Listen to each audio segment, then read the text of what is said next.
ओडिशार चालीचलणी संस्कृति और परंपरा नियारा एवं देशर अन्यान्य अंचल ठारो भिन्न एवं स्वतंत्र मध्य।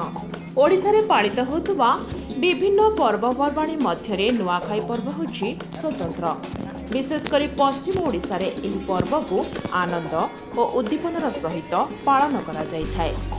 सेहिपरि पूर्व ओडिशा रे मध्य एही नुआखाईर झलक देखिबाकु मिलिछि। खोर्धा जिला बोलगड़ ब्लॉक संपुर गाँव में धूमधाम रे पालन होइछि गणपर्व नुआखाई पर्व। संपुर ग्रामवासी माने सकाळु नुआ चाउल नुआ चूड़ा गुड़ कदली सहित ठाकुरंक पाखरे 9 प्रकार व्यंजन लागी करिथांती। नवान्न लागिबा परे समस्ते पिठा पଣା खीरी पूरी मिठा डाली तरकारी आदि प्रसाद को निज निज घर को नहीं आनंदर सहित समस्ते मिसी एकाठी बसी नुआखाई पालन करिथांती। किंबदंती कहे खोर्धा राजांक कन्या मुक्ता देई संबलपुर राजा जयंत सिंह को विवाह करथिले। संबलपुर राणी एही अंचल रे रहुथबारु नुआखाई पर्व को आरंभ करथिले। सेबेठारु एही अंचल रे नुआखाई पर्व पालन करा जायथिबा बुद्धिजीवी कहिसंती। 1700 मसीहारू ए पर्व को पालन कराउछि।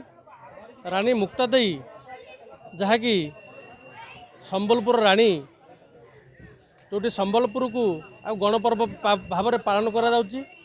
बड़ पर्व संबलपुर तो रानी जेहेतु संबलपुर से बासिंदा तेणु एठी ये जो पांचगढ़ राजधानी हूँ सोमपुर। ए सोमपुर से तो सी एठी बास करथिला तांकर राजनर थिला। तेणु से परंपरा को आज पर्यंत पालन करी आसुछन्ते लोक माने। 1700 मसीहा पूर्व एठी पालन होला। कहीं पालन होइछि ना संबलपुर रानी मुक्ता देई जेतेबेले ए सोमपुर गाँ को आसिले सेटा पांचगढ़ आमरी गाँव में रही ए नुआ साई रही नौर तैयारी कर रही।